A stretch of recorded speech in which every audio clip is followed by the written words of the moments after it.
It looks like Pixar has a hit on their hands. Inside Out 2 is about to hit 500 million worldwide. I guess my question to you is, they've had several flops over the last few years, and I guess the question is Pixar back? Pixar back. I don't know if I'd say flops.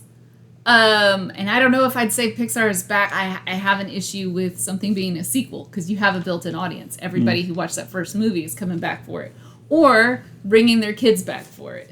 So we'll see. And I haven't seen it yet. Yeah. So Neither one of that's us a have seen hard it way yet. So that's one to thing. say, oh yeah, it's strong, it's solid, and I have my reservations about it, but I am interested. I think my thing is, and this is maybe a me thing, like Toy Story 4. Like I've been saying that, like, adults have the hottest takes about Pixar flicks, and it's just like, they're not made for you, right? But I feel like they are made for all audiences at this point.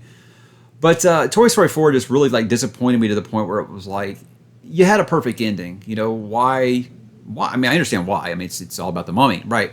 I get that. But I'm always like, if you're going to do that, if you're going to pull Samwise Gamgee out of his happy ending, and you're going to keep going with the story, then it better be great. And I didn't feel like Toy Story 4 was. I didn't feel like Incredibles 2 was, and it was like, are they really, like, flopping? I mean, I'd have to actually dig into the numbers, but I know that, like, they've been hurting for a little bit here, and that's why all the news stories is Pixar has a hit, and it's, the big question is Pixar back? For me, it's like, hey, if you do it once, I feel like it can be blind nut squirrel.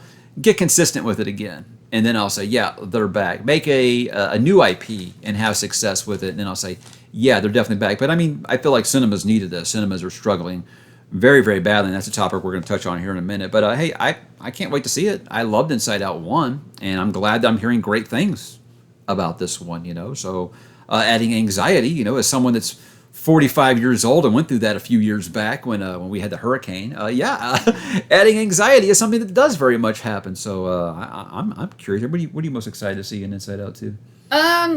Yeah, it'll be really neat to see how Riley progresses.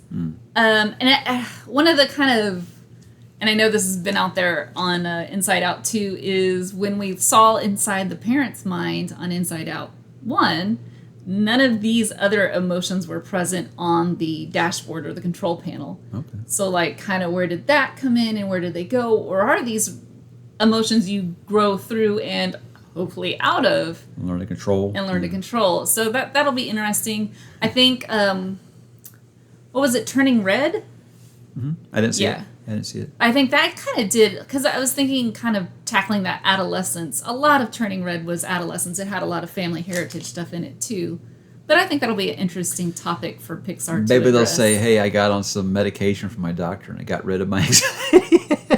That, you know what? I would not be surprised if anxiety's like, oh no, not the pill.